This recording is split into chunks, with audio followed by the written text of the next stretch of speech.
Eu só precisava de um teto, e ele precisava de alguém para amar as filhas. Eu não cheguei àquele ponto de uma vez só. A gente nunca perde tudo de repente. Vai perdendo aos poucos, em silêncio, enquanto tenta fingir que ainda está de pé. Primeiro foi o emprego, depois o quarto alugado. Em seguida, as poucas pessoas que diziam se importar, mas que desapareceram quando perceberam que eu precisava de mais do que palavras. Quando dei por mim, tudo que eu tinha cabia em 2 bolsas gastas e num cansaço que não dormia nunca. Naquela noite, o frio não vinha só do vento, vinha de dentro. Eu estava exausta de pedir ajuda, de explicar minha história, de sentir que precisava me justificar por estar viva. Não era preguiça, não era falta de esforço, era a vida me empurrando para um canto onde eu já não sabia mais como reagir. Eu lembrava de quem eu tinha sido, de quem eu achava que seria, e essa lembrança doía mais do que o presente. Caminhei sem rumo por horas, tentando decidir onde passaria a noite. Um banco de praça, um abrigo lotado, talvez a varanda de algum lugar abandonado. Eu já tinha aprendido a não criar expectativas. Isso dói menos quando elas se quebram. Foi quando o vi. Ele estava parado perto da cerca de madeira, observando o campo como quem carrega o peso do mundo nos ombros. Um homem grande, de postura firme, mas com um olhar cansado demais para alguém que parecia ter tudo sob controle. Quando nossos olhares se cruzaram, eu pensei em seguir em frente. Aprendi que olhar demais pode ser perigoso, mas ele falou antes que eu pudesse fugir. Você tá bem? Ninguém me perguntava isso há muito tempo. Não daquele jeito, não sem pressa. Eu quis mentir, quis dizer que sim, que estava tudo sob controle, que eu só estava de passagem. Mas a verdade saiu antes da coragem. Não, eu só preciso de um lugar para passar a noite. Dizer aquilo em voz alta me fez sentir menor, fraca, exposta. Ele não se afastou, não me olhou com pena, não fez perguntas invasivas. Apenas respirou fundo, como se estivesse tomando uma decisão difícil. Eu tenho uma casa, disse, e 2 filhas. Meu corpo inteiro ficou em alerta. A vida tinha me ensinado a desconfiar de propostas simples demais. Não estou oferecendo nada errado, ele continuou, percebendo meu medo. Eu só preciso de alguém que esteja disposta a ficar, a cuidar delas. Elas perderam a mãe cedo demais. A palavra mãe me atravessou como um choque. Eu nunca tinha sido mãe, nunca tinha planejado ser, mas naquele instante senti algo que não soube explicar. Ele apontou para a janela iluminada da casa, não muito longe dali, e então eu as vi. 2 meninas, sentadas no chão da sala, desenhando em silêncio. Uma delas levantou o rosto por um segundo e me olhou. Não sorriu, não falou nada, apenas observou, como quem tenta entender se alguém vai ficar ou ir embora também. Meu peito apertou. Não era um pedido bonito, não era um conto de fadas, era uma necessidade crua, quase desesperada, tanto dele quanto minha. Eu só precisava de um teto. Ele precisava de alguém para amar aquelas filhas. E pela primeira vez em muito tempo, eu senti que talvez, só talvez, eu ainda pudesse ser necessária para alguém. Mas aceitar aquela proposta significava confiar. E confiar, para mim, sempre teve um preço alto. Enquanto o vento gelado passava entre nós, eu entendi que aquela decisão mudaria tudo, para melhor ou para sempre. E ali, diante daquela casa, daquelas 2 crianças e daquele homem que não prometia amor, apenas sobrevivência, eu precisei escolher se continuaria fugindo ou se teria coragem de ficar.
Eu não sou...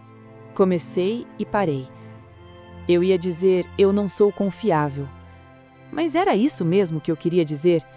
Não, eu era confiável, eu era honesta, eu era cansada, quebrada, com medo, mas eu não era ruim. Só tinha sido ferida demais. Daniel se aproximou um pouco, mantendo distância suficiente para não me encurralar. Helena, eu não tô pedindo que você confie em mim cegamente. Eu só não aguento mais ver minhas filhas assim. E então ele fez algo que me desarmou. Ele chamou por elas. Clara, Sofia. As duas apareceram na porta como se já estivessem escutando desde o começo. Uma era um pouco mais alta, com um olhar sério demais para a idade. A outra parecia menor, agarrada ao braço da irmã, como se o mundo fosse perigoso demais para soltar. As duas me encararam. Eu senti vontade de sumir. Crianças não fingem. Crianças não elogiam para agradar. Crianças enxergam. E naquele instante, eu tive medo do que elas veriam em mim. Meninas, Daniel falou com uma calma que parecia ensaiada. Essa é a Helena. Clara, a mais velha, não sorriu, apenas observou com atenção, como se estivesse analisando cada detalhe. Minhas mãos, minhas roupas simples, meu cabelo preso às pressas, a forma como eu segurava as bolsas como se fossem escudos. Sofia deu um passo à frente, só um, e depois parou. Você vai embora amanhã?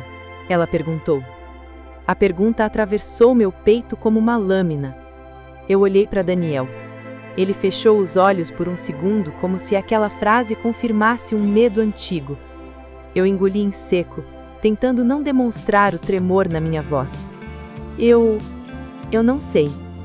E era verdade, porque eu não sabia nem se eu estaria viva amanhã da forma como eu estava vivendo. Clara segurou a mão da irmã e então falou, num tom que não parecia de criança. Todo mundo vai embora. Eu senti meus olhos arderem. Aquela frase não era só tristeza, era uma sentença. Daniel respirou profundo e se agachou na altura delas. Eu tô aqui, ele disse. Eu não vou embora. Clara não respondeu. Apenas olhou para mim de novo e eu percebi que por trás daquela dureza havia um pedido silencioso. Não era fique, era não machuque. Eu quis dizer que eu também tinha medo, que eu não queria quebrar mais nada, que eu não queria ser mais uma pessoa que aparece e desaparece, mas eu só consegui respirar. Daniel se levantou e voltou a olhar para mim. Você pode entrar só para tomar algo quente. Se quiser ir embora depois, eu te levo até a estrada. Eu poderia ter recusado, poderia ter dito que não precisava, que eu me viraria, que eu não queria problema, que eu não queria dever nada. Mas meu corpo já não aguentava mais heroísmo. Eu dei um passo, e aquele passo foi como atravessar uma fronteira invisível. O cheiro da casa me atingiu primeiro. Madeira, café fraco, sopa e alguma coisa que parecia saudade. A sala era simples, mas tinha vida. Tinha brinquedos num canto, desenhos colados na parede, um cobertor dobrado no sofá. Não parecia uma casa rica, parecia uma casa real, com dias bons e ruins, com risos antigos e silêncios novos. Daniel foi até a cozinha e colocou água para ferver, enquanto as meninas continuavam me observando, como guardiãs de um lugar que não aceitava qualquer um. Eu permaneci parada, sem saber onde colocar minhas mãos, meu olhar, minha existência. Sofia se aproximou devagar, tão devagar que eu mal percebi. Ela estendeu algo para mim. Era um desenho. Um sol amarelo enorme, uma casa com fumaça saindo da chaminé e 3 pessoas de mãos dadas. Uma delas era pequena, outra um pouco maior e a terceira parecia uma mulher com cabelo comprido. Eu senti um choque. É você? Eu perguntei, sem perceber o quanto minha voz estava frágil. Ela deu de ombros. É uma mãe. A palavra de novo. Mãe. Eu não era mãe. Eu não tinha nada. E mesmo assim, naquele desenho, Eu já estava ocupando um lugar. Daniel voltou com uma caneca fumegante nas mãos e me entregou. Pode ficar aqui perto do fogão, vai aquecer. Eu segurei a caneca com as 2 mãos, sentindo o calor subir para o rosto, para os dedos, para algo dentro de mim que estava congelado há muito tempo. E foi ali, naquele instante, que eu percebi o perigo real. Não era ele, não era a casa, não era a proposta. O perigo era eu começar a acreditar. Porque se eu acreditasse e desse errado, eu não sabia se conseguiria sobreviver a mais uma perda. Eu tomei um gole pequeno tentando controlar o tremor. E Daniel disse com a voz baixa, como se soubesse exatamente o que estava em jogo: eu não quero te prender, Helena. Eu só quero que você saiba que aqui você está segura esta noite. A palavra segura quase me fez chorar. Eu abaixei o rosto para esconder os olhos marejados, e pela primeira vez em meses, eu não senti apenas frio, eu senti hesitação. E essa hesitação tinha um nome: esperança. Eu não dormi naquela noite. Mesmo depois que as meninas foram para o quarto e a casa ficou em silêncio, meu corpo permaneceu em alerta, como se qualquer movimento pudesse quebrar aquele momento frágil demais para ser real. Daniel me ofereceu o sofá, trouxe um cobertor limpo, um travesseiro simples e deixou um copo d'água sobre a mesinha ao lado, sem fazer perguntas, sem invadir. Apenas disse boa noite e apagou as luzes do corredor. Esse cuidado silencioso me desconcertou mais do que qualquer promessa grandiosa. Eu fiquei ali, deitada, encarando o teto escuro, ouvindo os estalos da madeira e o vento batendo leve nas janelas. Cada som parecia um aviso: não relaxe. Eu já tinha aprendido que a sensação de segurança costuma vir antes da queda. Fechei os olhos por alguns segundos, mas imagens começaram a surgir. Rostos do passado, portas se fechando, vozes dizendo que eu era um peso. Abri os olhos de novo, respirando fundo, tentando me convencer de que aquela noite era só isso, uma noite, nada além. Foi então que ouvi passos. Daniel apareceu no corredor, hesitante, como alguém que não sabia se devia falar. Ele parou a uma distância respeitosa, apoiado no batente da porta. Desculpa te incomodar, disse baixo. A Clara não está conseguindo dormir. Eu me sentei devagar, sentindo o cobertor escorregar dos ombros. Posso ajudar em alguma coisa? Ele assentiu, quase aliviado. No quarto, Clara estava sentada na cama abraçando um travesseiro. Sofia dormia encolhida ao lado, respirando pesado como quem luta contra sonhos ruins.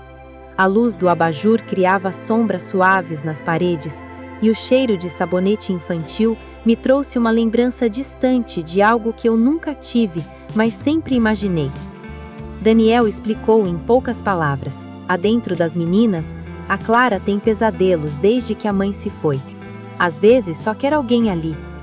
Clara levantou o olhar quando me viu. Não parecia surpresa, parecia cansada. Você vai embora amanhã, disse, não como pergunta, mas como constatação. Eu engoli seco. Eu ainda não sei. Ela virou o rosto para a parede como se já tivesse aceitado a resposta antes mesmo de ouvi-la. Todo mundo vai. Daniel se aproximou, tentando tocá-la no ombro, mas ela se encolheu um pouco. E sem pensar eu falei: posso ficar um pouco aqui com ela, se vocês quiserem. As palavras saíram antes que eu pudesse analisá-las. Daniel me olhou surpreso e depois assentiu. Eu me sentei na beirada da cama, mantendo uma distância respeitosa. Clara não se afastou, não se aproximou, apenas ficou. Você tem medo? Perguntei, baixo. Ela deu de ombros. Tenho medo de acordar e não ter ninguém. Meu peito apertou. Às vezes, quando eu tinha medo, eu inventava uma história na minha cabeça. Uma história onde tudo terminava bem. Ela virou o rosto lentamente. E funcionava? Eu pensei por um segundo. Não sempre, mas ajudava a passar a noite. Ela respirou fundo e fechou os olhos. Eu fiquei ali, em silêncio, apenas respirando junto, até sentir o corpo dela relaxar aos poucos. Quando tive certeza de que estava dormindo, levantei devagar e voltei para a sala. Daniel estava encostado na parede do corredor, com os braços cruzados. Quando me viu, suspirou como quem solta um peso antigo. Tranquila, disse. Obrigado, você não precisava fazer isso. Eu sei. Ficamos alguns segundos em silêncio. Foi então que ele falou. Helena, eu preciso ser honesto com você. Meu corpo inteiro se preparou para o impacto. Eu não tô te oferecendo romance, nem promessas bonitas. Ele respirou fundo. O que eu preciso é de alguém que fique, que ajude com as meninas, que traga um pouco de estabilidade para essa casa. Eu permaneci quieta. Em troca, você teria um quarto, comida, segurança, um salário justo. Nada além disso, sem obrigações emocionais, sem expectativas irreais. Cada palavra parecia calculada, justa, clara, e ainda assim, tudo em mim tremia. Eu está me propondo um acordo, disse. Ele assentiu. Sim, um acordo entre duas pessoas que estão tentando sobreviver. Eu senti um misto de alívio e medo. Alívio por não haver segundas intenções.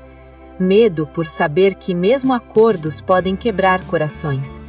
Eu não sou perfeita, disse, sentindo a voz falhar. Não tenho formação em cuidar de crianças, não tenho família, não tenho garantias. Eu também não, respondeu.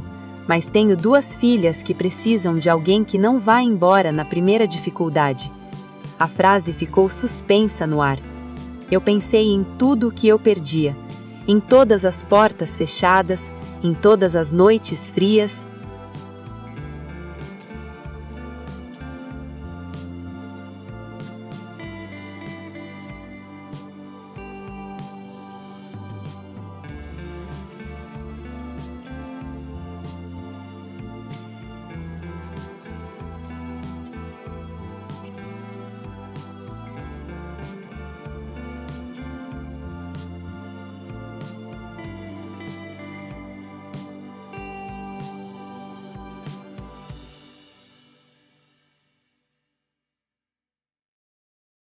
E pensei no desenho de Sofia, na frase de Clara, no quarto iluminado por um abajur fraco, mas quente o suficiente para afastar o escuro. Aceitar aquela proposta significava ficar. Significava criar raízes onde eu não planejava. Significava correr o risco de sentir algo que eu prometera nunca mais sentir. Eu abracei meus próprios braços, tentando conter o tremor. Eu preciso pensar, eu disse. Daniel assentiu, sem pressionar. Claro, amanhã a gente conversa com calma. Ele se virou para ir embora, mas parou antes de sair do corredor. Só queria que você soubesse, disse sem me olhar diretamente. Aqui, ninguém é descartável. Essas palavras me quebraram. Quando ele se afastou, eu me sentei de novo no sofá, sentindo o peso da decisão se instalar no meu peito. Eu tinha passado tanto tempo fugindo, e agora, pela primeira vez, alguém estava me pedindo para ficar. Na manhã seguinte, acordei antes do sol. Não foi por hábito, foi por medo. Medo de abrir os olhos e descobrir que tudo tinha sido só uma pausa bonita demais para ser real. Medo de ouvir vozes estranhas e perceber que eu já não pertencia àquele espaço nem por algumas horas. Mas a casa estava silenciosa. Um silêncio diferente do vazio das ruas. Um silêncio que respirava. Levantei devagar do sofá, tentando não fazer barulho. Meus pés tocaram o chão frio da sala e por um instante pensei em pegar minhas bolsas e ir embora antes que alguém acordasse. Ir embora sempre foi meu mecanismo de defesa preferido. Mas algo me fez ficar. Talvez o cheiro de café fraco vindo da cozinha. Talvez a lembrança do rosto cansado de Daniel. Talvez o desenho ainda dobrado dentro do bolso do meu casaco. Fui até a cozinha. Daniel estava ali, de costas, preparando o café. Ele se virou ao me ouvir e pareceu aliviado quando me viu de pé, inteira, ainda ali. Bom dia, disse, com cuidado, como se não quisesse assustar. Bom dia. O silêncio entre nós não era desconfortável, era cauteloso, como duas pessoas que sabem que estão pisando em terreno novo demais. Dormiu bem? Ele perguntou. Eu hesitei. Melhor do que eu esperava. Ele assentiu como se entendesse exatamente o que isso significava. Antes que dissesse-nos qualquer outra coisa, passos pequenos ecoaram pelo corredor. Sofia apareceu primeiro, com o cabelo bagunçado e os olhos ainda inchados de sono. Clara veio logo atrás, mais contida, observando tudo. Quando me viram, as duas pararam. Não correram, não sorriram, mas também não recuaram. Bom dia, eu disse, sentindo o coração bater mais rápido do que deveria. Sofia respondeu primeiro, com a voz fina. Você ainda está aqui. Não era surpresa, era a constatação. Estou, pelo menos por enquanto. Ela sorriu de leve, um sorriso rápido, como quem tem medo de gastar alegria à toa. Clara não disse nada, apenas puxou uma cadeira e sentou à mesa me observando com atenção. Eu senti aquele olhar pesado outra vez, o olhar de quem já perdeu demais para confiar fácil. Daniel colocou pão, manteiga e fruta simples sobre a mesa. Nada sofisticado, mas havia cuidado em cada gesto. Podem comer, as meninas. A Helena vai ficar com a gente hoje. Clara levantou o olhar na hora. Ficar?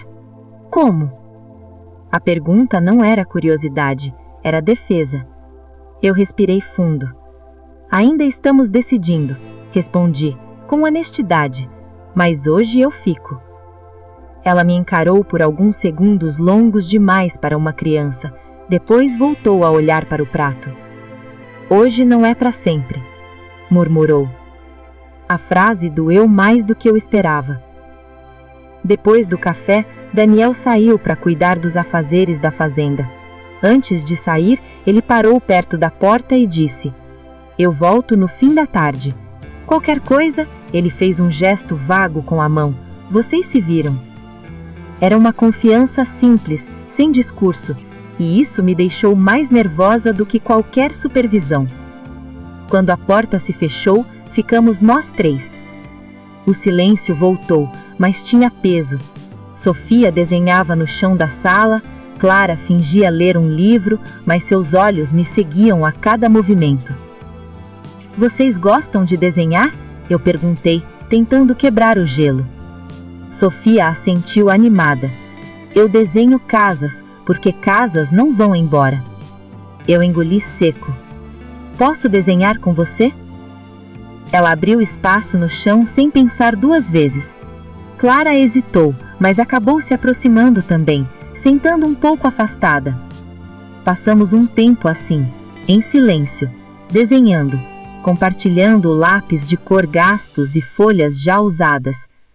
Não houve risadas exageradas, nem intimidade forçada, apenas presença. Em certo momento, Clara falou: Minha mãe também desenhava com a gente. O ar mudou. Ela fazia flores, disse sem me olhar. Sempre errava as pétalas. Eu sorri de leve. Flores erradas são as mais bonitas. Clara me olhou pela primeira vez sem dureza. Você vai errar também, disse. Provavelmente, respondi. Errar faz parte. Ela pareceu pensar nisso. Sofia se aproximou de mim, apoiando a cabeça de leve no meu braço. O gesto foi tão natural que eu congelei por dentro. Não me movi, não respirei fundo. Apenas fiquei. O peso daquela confiança inesperada era enorme, porque eu sabia. Criança não se protege com palavras. Ela se protege observando quem fica. Quando o sol já estava alto, fizemos um almoço simples. Nada planejado, nada perfeito. E ainda assim havia algo diferente ali. Um ritmo novo. Uma rotina em estado bruto, mas possível. Clara lavou os pratos em silêncio. Sofia cantava baixinho enquanto secava. Eu observava, tentando gravar cada detalhe, como se meu coração já soubesse que aquele momento importava mais do que eu estava pronta para admitir. No meio da tarde, Clara se aproximou de mim de novo. "Se você for embora", começou e parou. "Se eu for embora?", incentivei. Ela respirou fundo. "Não promete nada." A frase foi um pedido. Eu me abaixei até ficar na altura dela. "Eu não vou prometer o que não sei cumprir", disse com sinceridade. "Mas hoje, eu fico." Ela assentiu devagar. Não sorriu, mas também não se afastou. E naquele instante, eu entendi algo importante. Daniel tinha feito uma proposta para mim, mas as filhas dele estavam fazendo um teste. E mais do que um teto, eu estava sendo convidada a ocupar um lugar que ainda doía demais para elas chamarem de lar. A decisão não veio como um estalo. Veio como um peso lento, silencioso, que se acomodou no meu peito ao longo daquele dia. Eu tentei racionalizar. Listei prós e contras como quem tenta transformar sentimento em lógica. Um teto, comida, segurança, um trabalho claro. Nada de romance, nada de promessas. Soava simples demais, mas nada naquela casa era simples. Era o jeito como Sofia me seguia pela sala sem perceber. Era o silêncio atento de Clara que fingia indiferença enquanto observava cada gesto meu. Era a forma como o tempo ali parecia correr diferente, como se o relógio tivesse aprendido a respeitar o luto. Quando Daniel voltou no fim da tarde, o sol já estava baixo. Ele parou na porta por alguns segundos, observando a cena antes de entrar. As meninas sentadas no chão, desenhos espalhados, eu dobrando roupas pequenas que nem eram minhas. Ele não sorriu, mas relaxou os ombros. "Vejo que sobreviveram", disse, num tom leve. Sofia correu até ele e o abraçou as pernas. Clara ficou onde estava, mas levantou o olhar. "A Helena não queimou nada", disse, como se isso fosse um grande feito. Eu sorri, sem saber se aquilo era um elogio ou um teste superado. Daniel colocou o chapéu sobre a mesa e foi até a cozinha. Eu o segui. Havia algo pendente no ar, algo que precisava ser dito. "Precisamos conversar", falei, antes que ele dissesse qualquer coisa. Ele assentiu, sério. Sentamos um de frente para o outro, não como duas pessoas prestes a se apaixonar, mas como dois adultos cansados tentando negociar a própria sobrevivência. Eu pensei na sua proposta, e preciso ser honesta. É tudo o que eu peço. Respirei fundo. Ficar aqui não pode ser só um acordo prático. Eu não sei fingir afeto, não sei ser indiferente perto de crianças. Se eu ficar, vou me envolver. E isso, hesitei. Isso me assusta. Ele me ouviu em silêncio. Eu não quero ocupar um lugar que não é meu. Não quero substituir ninguém, nem criar expectativas que eu não consiga sustentar. Daniel se inclinou um pouco para frente. "Helena, ninguém vai substituir a mãe delas. Nem você, nem ninguém." A voz dele era firme, mas havia cansaço ali. "O que elas precisam é de presença, de constância, não de perfeição." A palavra constância ecoou dentro de mim. Constância era algo que eu nunca tivera, nem oferecido, nem recebido. "E se eu falhar?", perguntei num fio de voz. "Eu também falho, todos os dias." Ficamos em silêncio por alguns segundos. Era o tipo de silêncio que decide coisas. "Se eu ficar", falei, finalmente, "não vai ser por medo, nem por necessidade apenas. Vai ser porque eu escolhi." Ele assentiu devagar. Não sorriu, mas também não se afastou. E naquele instante eu entendi algo importante. Daniel tinha feito uma proposta para mim, mas as filhas dele estavam fazendo um teste.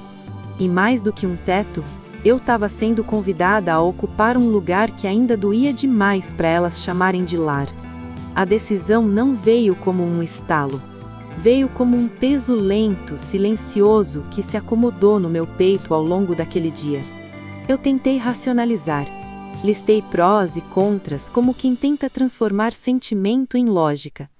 Um teto, comida, segurança, um trabalho claro. Nada de romance, nada de promessas. Soava simples demais. Mas nada naquela casa era simples. Era o jeito como Sofia me seguia pela sala sem perceber. Era o silêncio atento de Clara que fingia indiferença enquanto observava cada gesto meu. Era a forma como o tempo ali parecia correr diferente, como se o relógio tivesse aprendido a respeitar o luto. Quando Daniel voltou no fim da tarde, o sol já estava baixo. Ele parou na porta por alguns segundos, observando a cena antes de entrar. As meninas sentadas no chão, desenhos espalhados, eu dobrando roupas pequenas que nem eram minhas. Ele não sorriu, mas relaxou os ombros. "Vejo que sobreviveram", disse, num tom leve. Sofia correu até ele e o abraçou as pernas. Clara ficou onde estava, mas levantou o olhar. "A Helena não queimou nada", disse, como se isso fosse um grande feito. Eu sorri, sem saber se aquilo era um elogio ou um teste superado. Daniel colocou o chapéu sobre a mesa e foi até a cozinha. Eu o segui. Havia algo pendente no ar, algo que precisava ser dito. "Precisamos conversar", falei, antes que ele dissesse qualquer coisa. Ele assentiu, sério. Sentamos um de frente para o outro, não como duas pessoas prestes a se apaixonar, mas como dois adultos cansados tentando negociar a própria sobrevivência. Eu pensei na sua proposta, e preciso ser honesta. É tudo o que eu peço. Respirei fundo. Ficar aqui não pode ser só um acordo prático. Eu não sei fingir afeto, não sei ser indiferente perto de crianças. Se eu ficar, vou me envolver. E isso, hesitei. Isso me assusta. Ele me ouviu em silêncio. Eu não quero ocupar um lugar que não é meu. Não quero substituir ninguém, nem criar expectativas que eu não consiga sustentar. Daniel se inclinou um pouco para frente. "Helena, ninguém vai substituir a mãe delas. Nem você, nem ninguém." A voz dele era firme, mas havia cansaço ali. "O que elas precisam é de presença, de constância, não de perfeição." A palavra constância ecoou dentro de mim. Constância era algo que eu nunca tivera, nem oferecido, nem recebido. "E se eu falhar?" perguntei num fio de voz. "Eu também falho, todos os dias." Ficamos em silêncio por alguns segundos. Era o tipo de silêncio que decide coisas.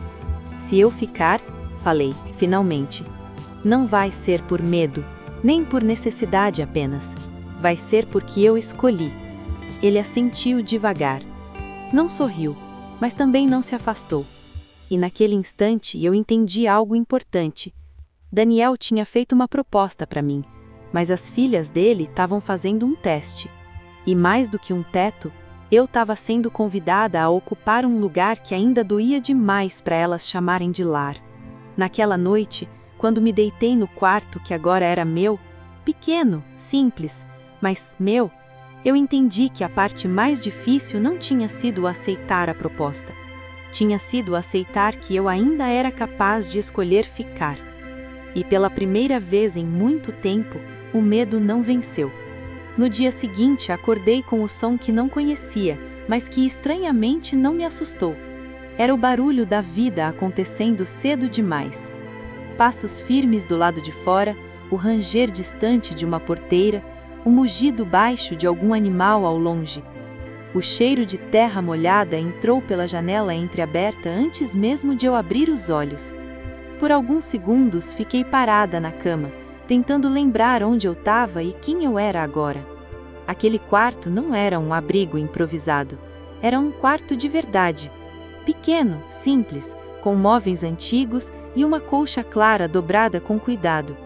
Não havia nada meu ali, além das duas bolsas encostadas na parede, mas pela primeira vez em muito tempo, eu não senti urgência em desfazer nada, não senti pressa em provar que eu estava de passagem. Vesti-me devagar, como quem respeita um território novo. Quando abri a porta, a casa já estava acordada. O Daniel estava na cozinha terminando o café. As meninas estavam sentadas à mesa, ainda sonolentas. Clara lia alguma coisa concentrada demais para aquela hora. Sofia desenhava, como sempre. "Bom dia", disse. Sofia sorriu.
Quando ele saiu, a casa pareceu maior, mais silenciosa, mais minha responsabilidade do que eu gostaria de admitir. O que a gente faz agora? Sofia perguntou, girando o lápis entre os dedos. Clara não perguntou nada. Esperou. Eu pensei por um segundo. Primeiro, a gente respira. Depois, a gente vê. Sofia riu.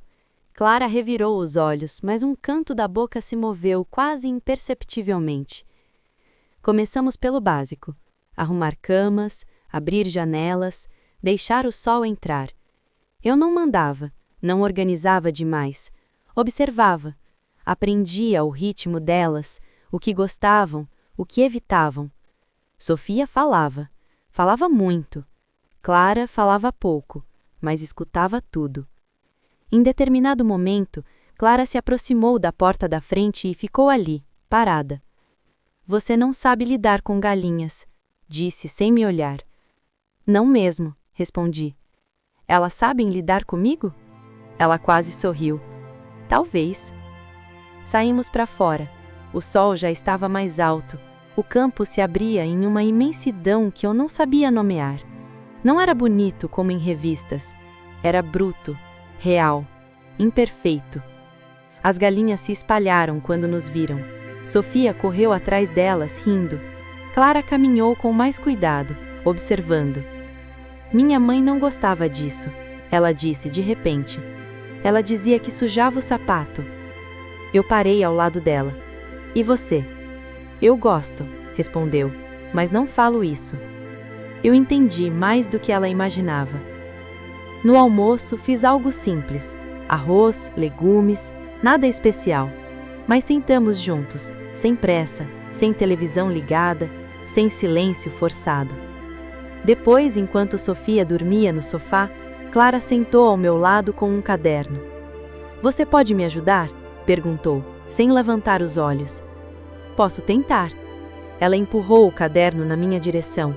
Era um dever de escola, letras tortas, frases curtas, um esforço evidente. Minha mãe ajudava, disse, quase como um aviso. Eu não sou sua mãe, respondi, com cuidado, mas posso estar aqui. Ela ficou em silêncio, depois assentiu. No fim da tarde, quando Daniel voltou, encontrou a casa diferente. Não mais organizada, diferente. As meninas estavam menos tensas, o ar parecia mais leve, não feliz, mas possível. Ele me olhou por um instante mais longo. Como foi? Sobrevivemos, respondi. Ele sorriu de leve. Naquela noite, sozinha no quarto, sentei na cama e senti o peso do dia cair sobre mim. Não era exaustão física, era algo mais profundo. Eu tinha ficado, não como visitante, não como favor, mas como alguém que começava a fazer parte. E isso me deu medo, porque quanto mais eu ficava, mais difícil seria ir embora. Não aconteceu de uma vez. Eu não acordei numa manhã sentindo que aquela casa era meu lar. A sensação veio em pequenos momentos, quase imperceptíveis, como se a vida tivesse medo de me assustar oferecendo tudo rápido demais. Veio no terceiro dia, quando percebi que já sabia onde ficava cada coisa sem precisar pensar. O pano de prato certo, a panela que insistia em queimar no fundo, o degrau da varanda que rangia sempre que alguém pisava. Veio quando comecei a reconhecer os silêncios. O silêncio de Sofia quando estava cansada, o silêncio de Clara quando estava triste, o silêncio de Daniel quando carregava algo que não queria dividir. Eu já não me sentia uma estranha observando de fora. Eu estava dentro, ainda com cuidado, ainda com medo, mas dentro. Naquela manhã, Clara acordou diferente. Não reclamou do café, não se sentou distante, apenas ficou ali, mexendo no pão com distração. "Você não vai à escola hoje?" perguntei. Ela balançou a cabeça. "Não." "Quer falar sobre isso?" Ela deu os ombros. "Não gosto quando as pessoas perguntam da minha mãe." A frase caiu pesada, mas não inesperada. "Elas perguntam muito?" "Sempre", respondeu, como se eu tivesse que explicar alguma coisa. Eu respirei fundo. "Você não deve explicação a ninguém." Ela me olhou rápido, não com desconfiança, com surpresa. "Nem para você?" "Nem para mim." Ela assentiu devagar, como quem guarda algo precioso. Mais tarde, enquanto Sofia brincava do lado de fora, Clara sentou ao meu lado na varanda. "Você vai ficar mesmo?" perguntou, quase distraída. Eu poderia ter respondido com cautela. Poderia ter dito, "Vamos ver." Poderia ter protegido meu coração. Mas naquele instante, senti que a verdade precisava ser simples.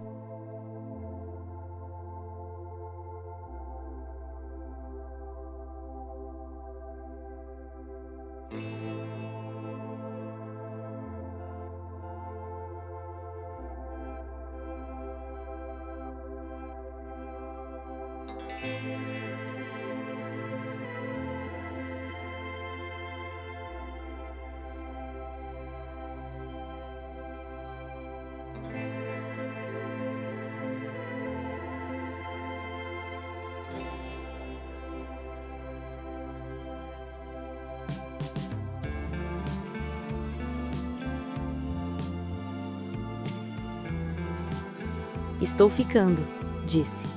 "Um dia de cada vez." Ela respirou fundo, como se soltasse algo que segurava há semanas. "Tudo bem", respondeu. "Um dia de cada vez." Foi ali que algo mudou. Não porque ela me chamou de mãe, não porque houve promessa, mas porque ela me incluiu no tempo dela. À tarde, Daniel chegou mais cedo. Encontrou Sofia dormindo com a cabeça apoiada no meu colo, o cabelo espalhado, a respiração calma. Eu não me mexi quando o vi, apenas levantei o olhar. Ele parou onde estava. Não disse nada, mas naquele silêncio havia reconhecimento. À noite, durante o jantar, Daniel contou uma história antiga da fazenda, uma lembrança simples. As meninas riram. Eu ri junto, e, sem perceber, eu já não media cada palavra, já não me sentia convidada, eu participava. Depois que as meninas foram dormir, Daniel ficou na cozinha, lavando os pratos. Eu me aproximei para ajudar. "Você não precisa", ele disse. "Eu quero." Lavamos os pratos em silêncio por alguns minutos. "Elas estão diferentes", ele falou por fim. "Eu também." Ele assentiu. "Não quero que você se sinta presa aqui", continuou. "Se em algum momento quiser ir..." "Eu sei", respondi. "Mas por enquanto eu fico." Ele me olhou e dessa vez não desviou. "Obrigado por ficar." Não como quem agradece um favor, como quem reconhece uma escolha. Naquela noite, deitada na cama, ouvi Sofia rir em algum sonho distante. Ouvi Clara se virar no quarto ao lado. Ouvi Daniel fechar uma janela antes de dormir. E pela primeira vez em muito tempo, eu não me sentia em trânsito. Eu senti pertencimento. Não o tipo barulhento, não o tipo perfeito. o tipo silencioso, que chega sem pedir licença, e fica. E naquele momento eu entendi. O lar não é o lugar onde tudo é certo. É o lugar onde você é permitida ficar, mesmo sendo imperfeita. O amor não chegou com promessas, não chegou com gestos grandes, chegou com o hábito, com o café passado sempre do mesmo jeito, com a porta sendo trancada todas as noites, como o boa noite, dito sem pensar. Eu não percebi quando parei de contar os dias, quando deixei de me perguntar se ainda estava só ficando.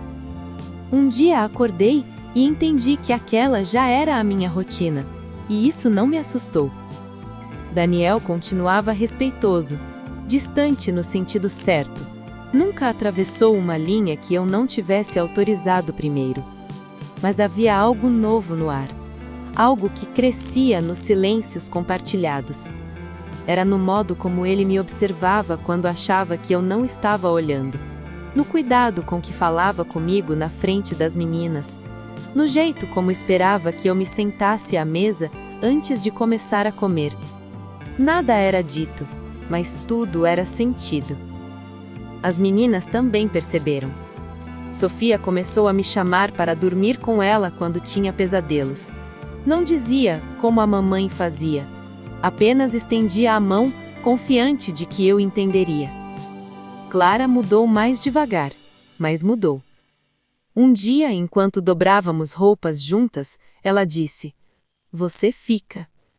Não como pedido, como afirmação. Eu sorri. "Fico." Ela assentiu, satisfeita. Foi numa noite simples que tudo ficou claro. As meninas já estavam dormindo. A casa estava quieta. Daniel estava sentado na varanda, olhando o céu. Eu me aproximei sem fazer barulho. "Não consigo dormir", falei. "Nem eu." Sentamos lado a lado, sem nos tocar. O céu estava limpo, cheio de estrelas que pareciam não caber ali. "Eu não planejei isso", disse de repente. "Nem eu. Quando pensei em chamar alguém, eu só queria a estabilidade, para elas." Ele respirou fundo. "Mas você trouxe mais do que isso." Eu permaneci em silêncio. Não por falta de resposta, por medo de quebrar o momento. "Eu não quero te pressionar, nem confundir as coisas." "Eu sei." Ficamos quietos por alguns segundos. "Mas", disse ele, "eu sinto algo." Meu coração acelerou. "Eu também", respondi antes que a coragem me abandonasse. Ele virou o rosto para mim, não sorriu, apenas me olhou com uma honestidade que me desarmou. "Isso assusta você?" "Muito." "A mim também." E foi ali que eu entendi. O amor não estava nos planos de nenhum de nós, mas também não estava pedindo permissão.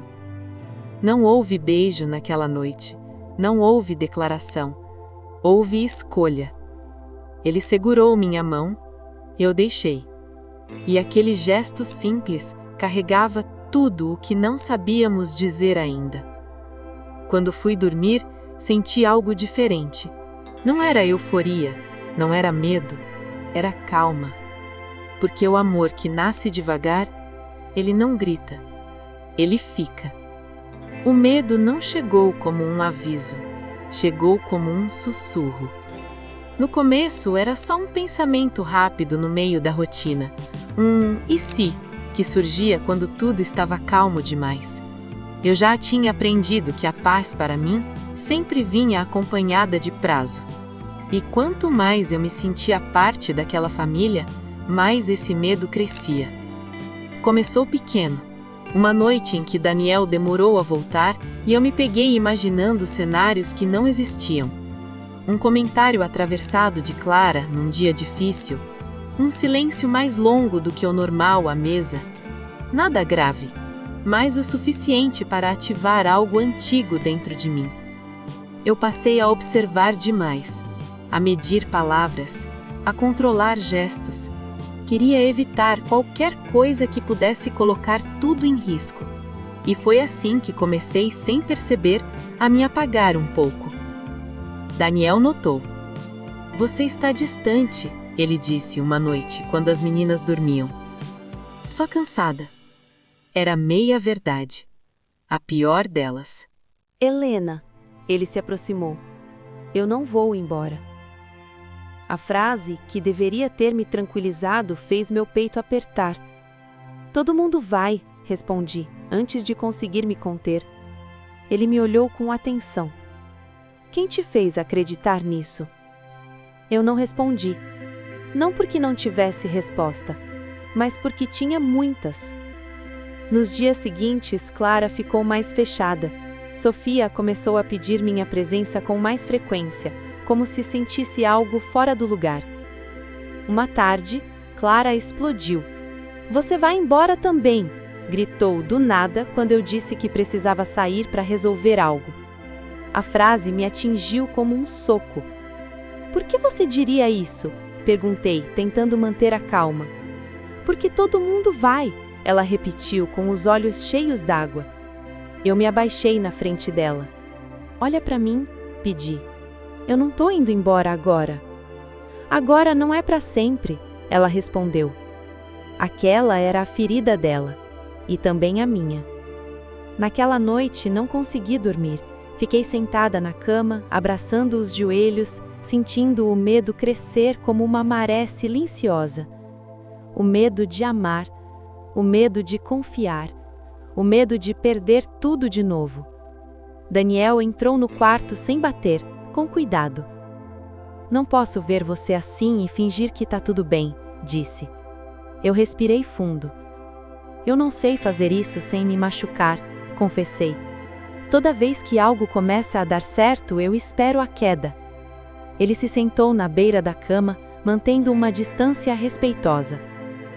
Helena, ficar também é um risco, mas ir embora antes da hora também machuca. Eu chorei. Não de desespero, de exaustão. Eu não quero ser mais uma pessoa que decepciona suas filhas, disse. Então não vá embora em silêncio, ele respondeu. Fique, converse, erre, mas fique. As palavras dele não apagaram o medo, mas deram nome a ele. E pela primeira vez eu entendi que o maior risco não era perder aquela família, era fugir dela por medo de sofrer. A escolha não veio em forma de discurso, veio em forma de permanência. Na manhã seguinte àquela conversa, acordei com os olhos inchados e o peito pesado, mas com algo diferente dentro de mim. Clareza. Não sobre o futuro, esse continuava incerto, mas sobre o presente. Eu ainda estava ali, e pela primeira vez, não por falta de opção.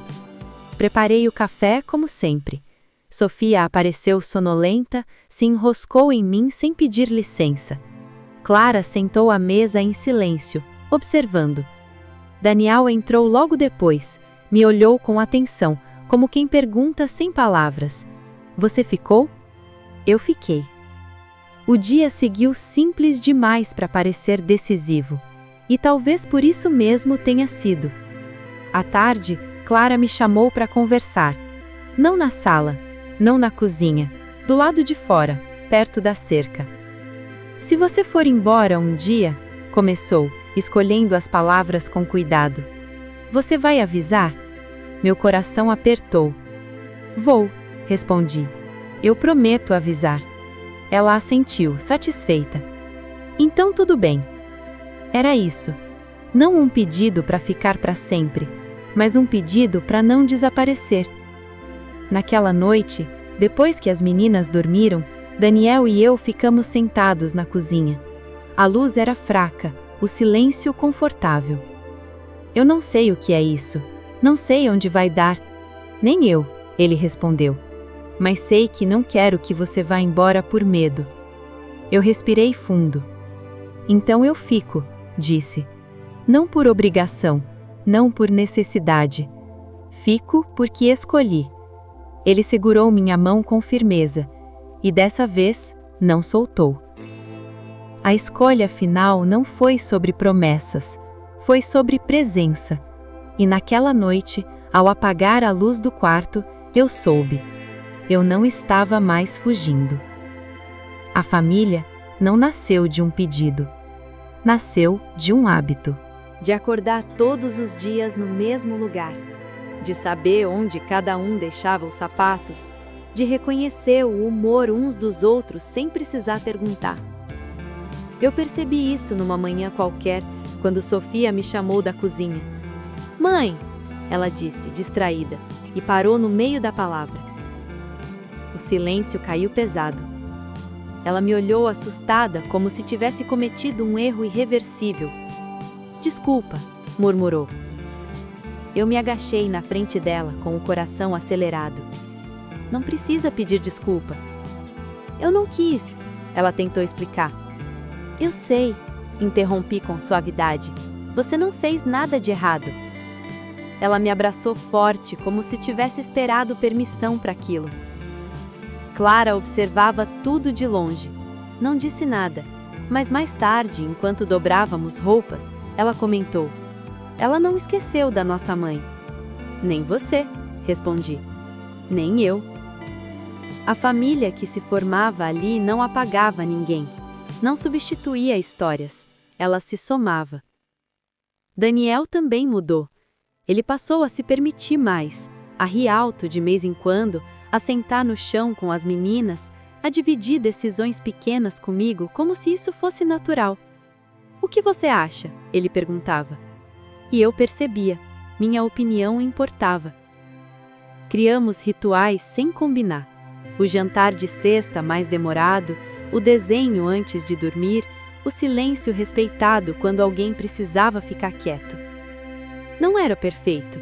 Havia dias difíceis, crises, silêncios pesados, mas havia algo novo sustentando tudo, a certeza de que ninguém ali seria descartado na primeira falha. Uma noite, Clara me chamou no quarto dela. "Se alguém perguntar", começou, "posso dizer que você é da nossa família?" Meu peito apertou. "Pode", respondi, "se for verdade para você." Ela assentiu. "É." E naquele instante eu entendi. Família não é um título, é um acordo silencioso de permanecer. Nada do que construímos foi grandioso aos olhos de fora. Não houve festas, não houve anúncios, não houve fotos perfeitas, mas por dentro tudo era sólido. Com o tempo, a casa ganhou marcas novas, não de reformas, mas de presença. Um risco de lápis na parede que ninguém se apressou em apagar, um copo quebrado que virou piada, um banco da varanda onde passamos a sentar juntos no fim do dia. Eu já não me perguntava se estava ali de verdade. Eu estava. Daniel confiava em mim de um jeito tranquilo, não como quem deposita expectativas, mas como quem divide o peso. "Não sei fazer isso sozinho", ele disse uma noite. "Eu também não", respondi. E isso bastou. Clara começou a falar mais. Não muito, mas o suficiente. Às vezes sobre a mãe, às vezes sobre coisas pequenas, e eu aprendi a não responder sempre. Aprendi que escutar também é cuidar. Sofia cresceu rápido, sempre cresce, mas havia algo diferente agora. Ela crescia com menos medo. Um dia, me chamou para mostrar um desenho novo. Era uma casa maior do que antes. 4 pessoas de mãos dadas. "Quem é essa?", perguntei, apontando. "Somos nós", respondeu, como se fosse óbvio. E era. Eu voltei a ter sonhos, não grandes planos, mas ideias simples. Estudar algo novo, organizar a casa de um jeito mais meu, pensar no futuro sem sentir culpa. Daniel e eu começamos a falar do amanhã, não com ansiedade, com curiosidade. "Talvez um dia", ele dizia. "Talvez", eu concordava. Não havia promessa, havia intenção. E para mim isso já era tudo. Eu não fiquei porque precisava. Essa foi a primeira verdade que precisei aceitar. No começo, sim, eu precisava de um teto, de comida, de segurança. Precisava sobreviver. Mas o que me manteve ali não foi a necessidade. Foi a escolha consciente de não fugir quando algo começou a dar certo. Eu fiquei porque fui vista, ouvida, respeitada. Fiquei porque ninguém me pediu para ser outra pessoa. Porque não precisei provar nada além da minha presença. A casa continuava simples, a fazenda exigente, a rotina imperfeita. Mas havia algo sólido sustentando tudo isso: pertencimento. Um dia, Clara me chamou de longe, sem pensar. Helena! Não mãe, não senhora, meu nome, e ainda assim cheio de vínculo. Sofia me abraçou por trás enquanto eu lavava a louça. Daniel fechou a porta antes de dormir, como sempre fazia, e eu percebi que esses gestos pequenos tinham se tornado a estrutura da minha vida. Não houve pedido formal, não houve promessa eterna, houve permanência. E para alguém que passou a vida inteira sendo descartável, isso era tudo. Se alguém me perguntasse quando aquela casa se tornou meu lar, eu não saberia responder. Não houve um dia específico, houve muitos dias comuns, repetidos, vividos com intenção. O lar não é o lugar onde tudo começa, é o lugar onde você para de ir embora. E eu parei, não porque era fácil, mas porque ali eu finalmente havia aprendido que ficar também é um ato de coragem.